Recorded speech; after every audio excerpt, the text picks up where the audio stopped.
বাড়িতে chicken internet বানিয়ে এতটাই সাকসেস হয়েছি যে তোমাদের সঙ্গে শেয়ার না করে পারলাম না।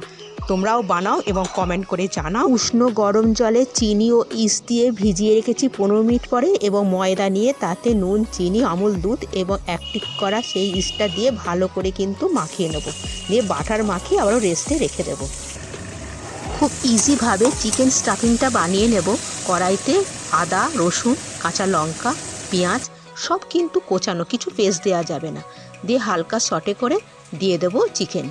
নুন, হলুদ, লঙ্কার গুঁড়ো দিয়ে কষানো হয়ে গেলে দিয়ে দেবো 1 চামচ মিওনিজ, সোয়া সস, টমেটো সস কিউব দিয়ে রেডি করে নেব পুরটা।